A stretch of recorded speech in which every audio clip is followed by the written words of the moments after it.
On the show today, we'll discuss how Nigeria can nurture the entrepreneurship mindset in its youth to unlock more economic value from its human capital. As always, you can be part of the conversation with the hashtag #BeyondMarket. You can follow my Twitter handle too, that's Esther Ubudaga. Now, the Brookings Institution says its trajectory suggests that Nigeria had about 87 million people in extreme poverty compared with India's 73 million. Now, while extreme poverty in Nigeria is growing by 6 people every minute. Now, we'll explore how the entrepreneurship mindset can help salvage this worrying trend and improve the quality of human capital available in the country to unlock economic value. Now, joining me for this discussion is Austin Okere. He's a founder of CWG PLC and also an entrepreneur in residence at the Columbia Business School. Austin, thank you so much. Pleasure to have you on the show today. It's quite interesting, but just quickly, just to hear your thoughts on this, on the report from the Brookings Institution, Nigeria surpassing India in terms of country with the most, with extreme people living in extreme poverty. Well, I wouldn't say it's too surprising. It's unexpected, given the potential, but it is not surprising because if you look at adjacent events that have happened, when Google was looking at an artificial intelligence center for West Africa, it was not cited in Nigeria, it was cited in Ghana. Just recently, Volkswagen is opening a car plant. And anybody would have thought it would be in Nigeria, but it is in Kigali in Rwanda. So when you look at things we've lost to Kenya in East Africa, even though the potential is here, you begin to see that there's something not aligned between the potential and achieving that potential. And what is missing in the middle is what is reporting in this report. I mean, if you look at the figures, for India, that over the population is about 7%, whereas ours of 87 on a population of 200 million is closer to 50%. Now, when you have 50% of people that are living in poverty, you won't be surprised about the uprisings that are going on in the north and in the central, not central as well, because it has a way of expressing. So these are the reasons why I'm not surprised at that report and the findings. Now, experts tell us that to unlocking the potential of growth on the African continent, the best route is to invest in the continent's youth. As we've talked a lot about human capital, but when you look across the board, statistics or data shows us that African government is still not investing enough in the human capital, especially the youth. So one way to go has been entrepreneurship. It's popular these days, and it appears that that's the route that everyone's going now. So, but like today, we're talking about obviously the mindset of an entrepreneur. I'd like you to just start, because I've seen I've heard different and listened to different perspectives on how the phrase entrepreneurship mindset has been defined. But I'd like to ask you, what is your perspective on what an entrepreneurship mindset is or should be? Well, it's become more popular now, especially when you look at the population increase, global population increase, and the need for jobs. To put it in perspective, Nigeria has about 30 million micro and small enterprises. And these 30 million, if they employ 2 people each on the average, that's 60 million jobs already created. I mean, if you look at the companies in our stock exchange, they're just about 200. Even if the biggest one has 6,000 people, that's about 120,000 people, nowhere near 60 million. And if these 30 million are empowered to employ 1 more person each, you create another 30 million jobs. So entrepreneurship is very important related to jobs. An entrepreneur mindset, there's a lot of myth about it. Some people think that entrepreneurs are born, and some people think that entrepreneurs are made. And when I go to class and people ask me, I always feel that that is the wrong question. The right question for me is, who volunteers to be an entrepreneur? An entrepreneur, to me, and the mindset he has, is you see a problem and then you solve it. I'll give you one example that you can very easily relate to. Typically, women that work in corporate environments, they have 2 shoes when they are going to the office. One to drive and one to look tall in the office. Now, this is... That's one way to put it, okay. There's a problem, that is begging for a solution. And I say, okay, why don't we have retractable heels so that When you're driving, you push in the heels, and you get to where you're going, you pull out the heels, and then you have one shoe. It's a crude way of giving an example of a problem that needs to be solved. And an entrepreneur mindset is someone that recognizes that problem and then is motivated enough to do something about it, has a minimum value product, launches the product, starts making money, making adjustments and improvement, and then starts a business that is sustainable. Now, in your experience, because we have so many entrepreneurs in Nigeria, in your experience, would you say that a good number were forced or found themselves in a position where they had no choice but to be an entrepreneur because the jobs simply weren't there? That will be part of it. But the entrepreneurs that really succeed are those that are passionate about something that they want to do something about.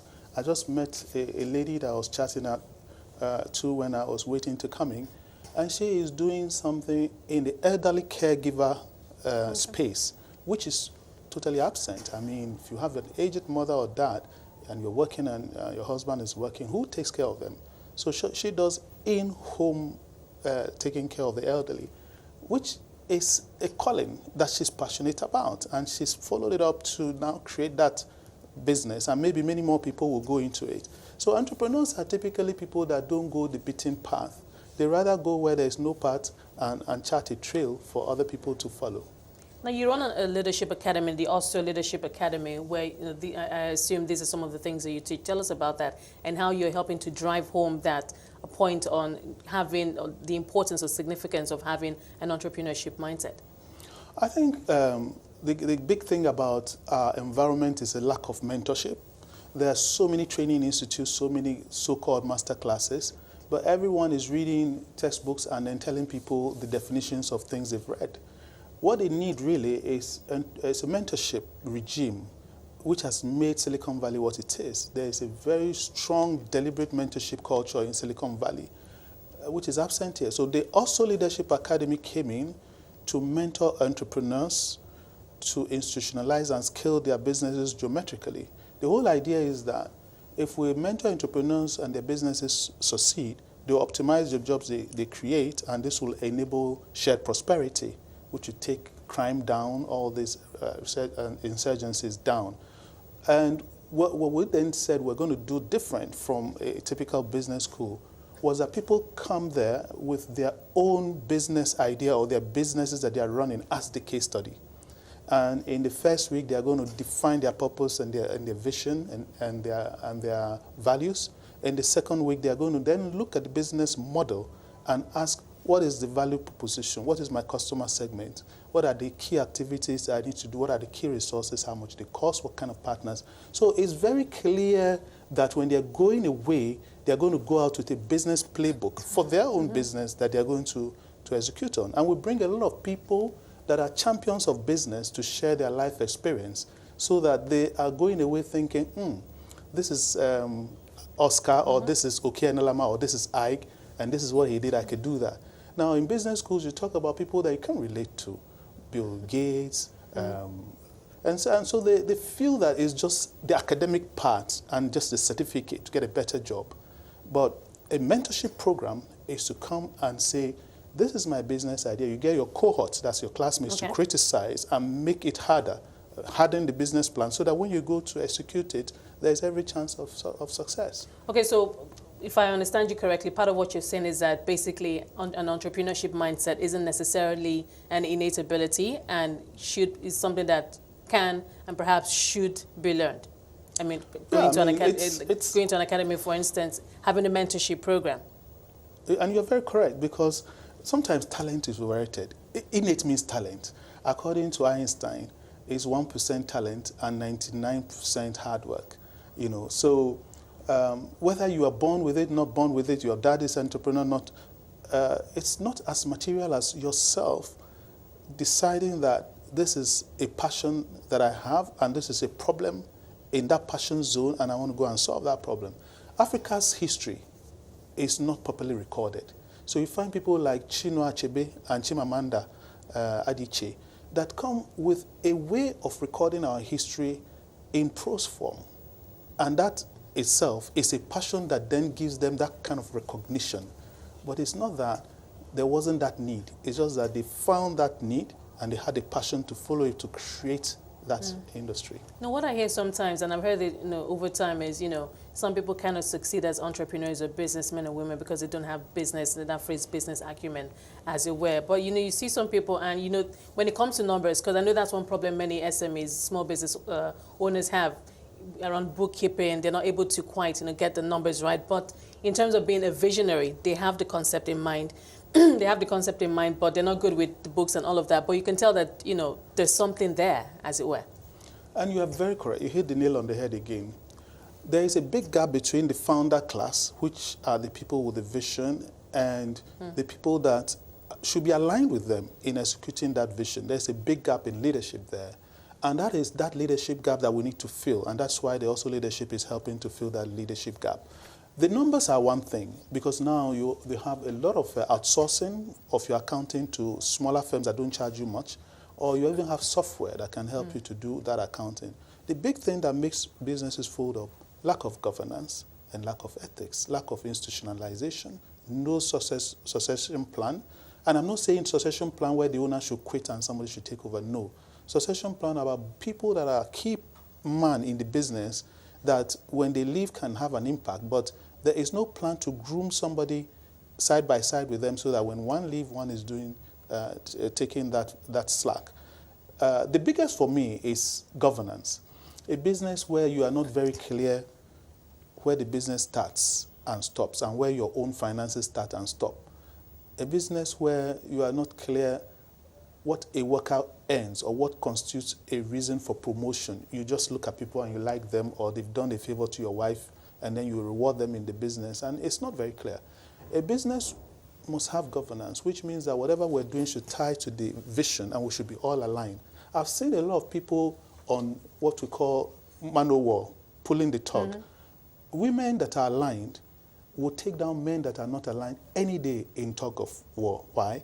Because when they are aligned, you count 1, 2, pull, 1, 2, pull. But when people are pulling out of sync, it just kills the momentum. So alignment in leadership is very clear for business success. Governance is the other side of it. Succession is the other side. And ethics. Because you take a customer down once, he's not going to come back to you again. Absolutely. And it's very difficult to get a first customer. So your repeat customers are not the ones who should drive away. I've been speaking to Austin Okere, founder, CWG PLC, and entrepreneur in residence at the Columbia Business School, talking about developing and having an entrepreneurship mindset. Beyond Markets continues after the break.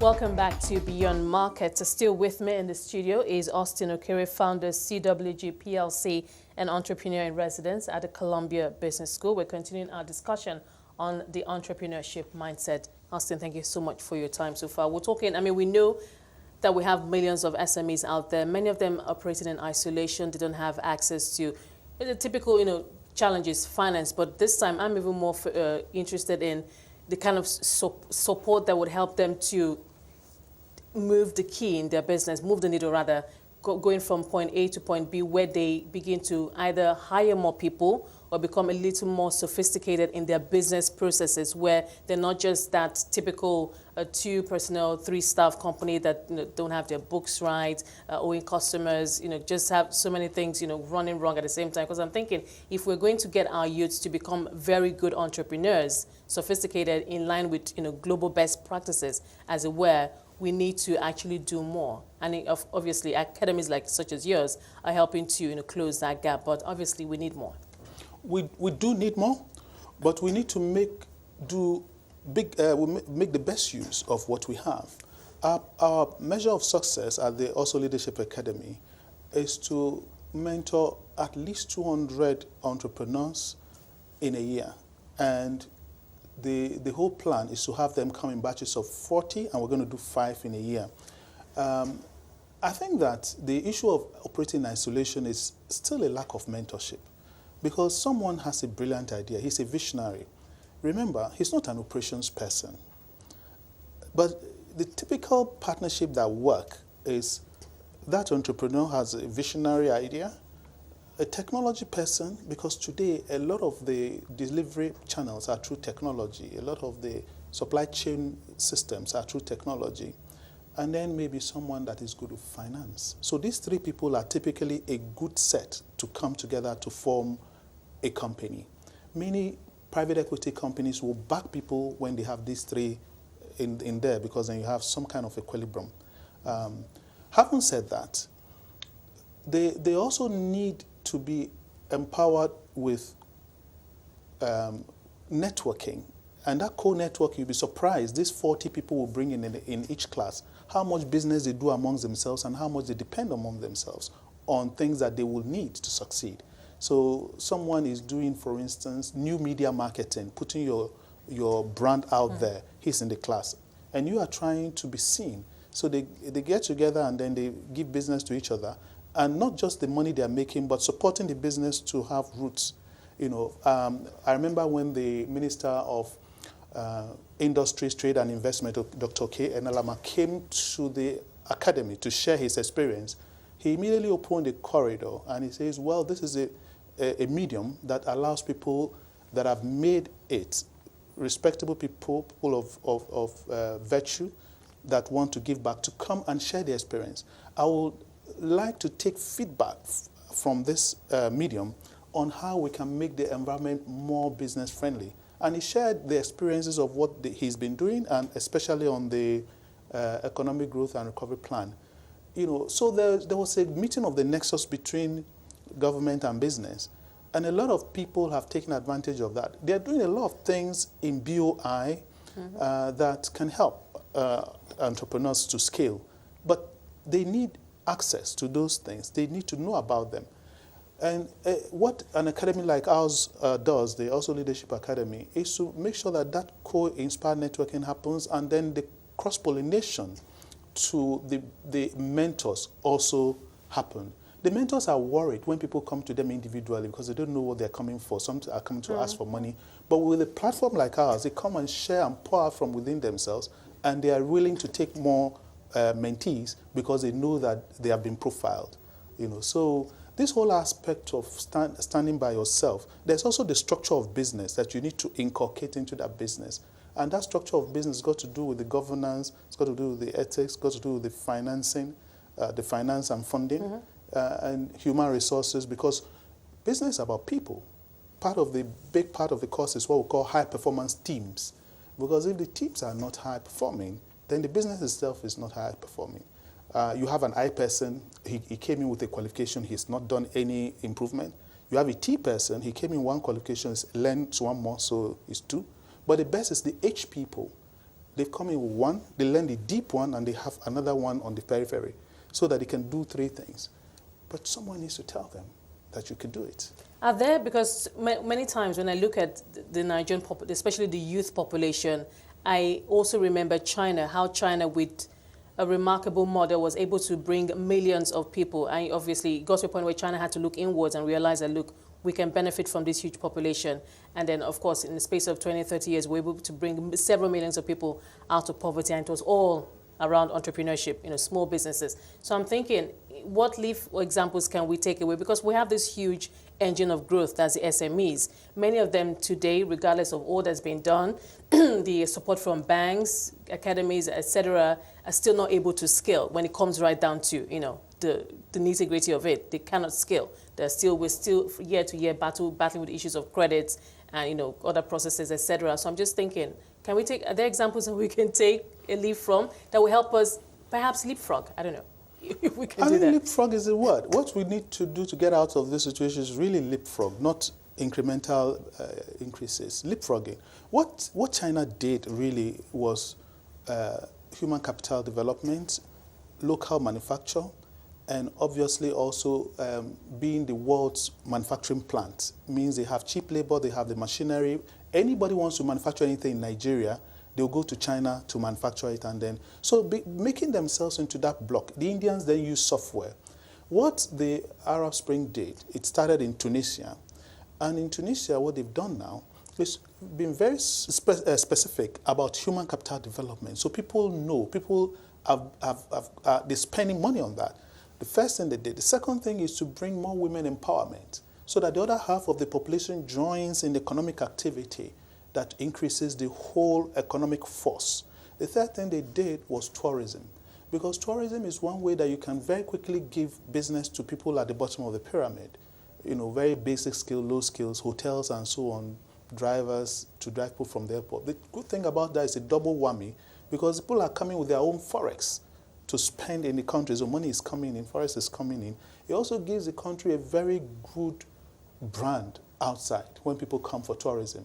And that's why Kenya trounces Nigeria anytime somebody is going to cite anything in Africa, because the tourism is good. So when the family of the specialists, expatriates, are asked, where would you rather be, they will just tell you, listen, I would like to go to Kenya. Beyond restaurants, what kind of entertainment activities do we have in Nigeria? So we need to look at that. And our climate, our weather is very friendly to tourism. I mean, it's not too hot, it's not too cold.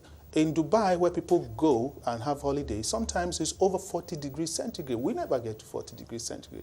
And still they've created that environment of tourism. So I think that human capital, as Bill Gates said, is very key. Healthcare, education, and security. And probably we also need to look at now the macro side, how to solve the power. Giving people low interest rates, which are artificial, it's not sustainable. But solving the power problem brings sustainable development. It attracts investments to come. Maybe the car factory that went to Kigali would have come here because more Nigerians would be available to buy cars than 5 million people in Rwanda. But they are punching way beyond their weight, and I don't blame them. And I don't blame anybody citing the factory there, because they've created the environment to attract it. I think, that's just obviously one of the paradoxes, because we actually do have the population, we actually do have the markets. Now, I wanted us to quickly talk about another side of the entrepreneurship mindset, as the intrapreneurship, where people try to get the entrepreneurship mindset while still being employees, as it were. Tell us about that.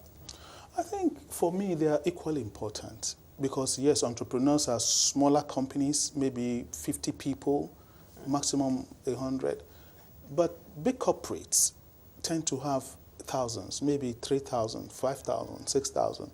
And the people running those big companies, apart from the visionaries founder, maybe he's even left, are entrepreneurs. Take, for instance, Microsoft.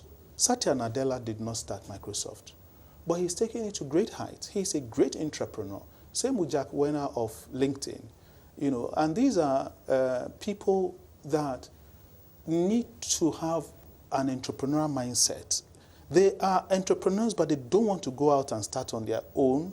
They just want an environment where their entrepreneurial skills will come to play on scale. We need to have that here as well. If you take a lot of big companies that are going out and being kicked out of the stock exchange, huge companies that were employing thousands of people before, but because we neglected the entrepreneurial culture and crossing those entrepreneurs in entrepreneurial environments where they impact each other, then we lost those entrepreneurs. So in the Ausso Leadership Academy, we have a lot of corporates coming with their entrepreneurs, which are the cradle of the entrepreneurial mindset of the business, coming to mix with entrepreneurs and forming those associations and cross, they're encouraging each other. What I hear is that for entrepreneurship, for the employees, there has to be that entrepreneurship, one culture, high levels of motivation, and of course, visionary leadership by either the head of the company, who may not necessarily be the founder, but who is there, like Microsoft. Is that what do you see that happening? Well, for it to happen, there has to be a connect between the leadership in that corporate environment and the people, the people there, especially the entrepreneurs. Okay. I'll give you an example. You tell someone, listen, go and capture that bridge, and we need that bridge to capture by 4 p.m. today. He goes and there's no bridge. Maybe the bridge has been blown. He just comes back and tells you what the bridge has been blown. You go tell another person, capture that bridge. We need it by 4 p.m. because we needed to move army supplies to go to a rebel area. He goes and that bridge is blown up. But he knows that without a bridge, you cannot move supplies in. Now, what he will do is look for another bridge and secure it and come back and say, well, that bridge is blown, but guess what? I saw this other bridge and I think that our supplies can move across that. The difference, he knows why he's doing what he's doing. We treat people as if they are kids and they are family people, have wife and children. When you treat the staff like staff, they behave like staff. When you treat them with an ownership mindset and tell them why you are doing what you're doing and why it's important in the building block of what we're trying to do in aggregate, they are more committed. They see the transparency as an opportunity to also express themselves in the common goal. And that's what is missing. Austin, we'll leave it there. Thank you so much for talking to us today. Pleasure having you on the show. We're speaking to Austin Okere, founder, CWG PLC, an entrepreneur in residence at the Columbia Business School, talking about having an entrepreneurship mindset. Well, that's a wrap on Beyond Markets for today. Thank you so much for being a part of it. I'm Esther Awoniyi. Bye for now.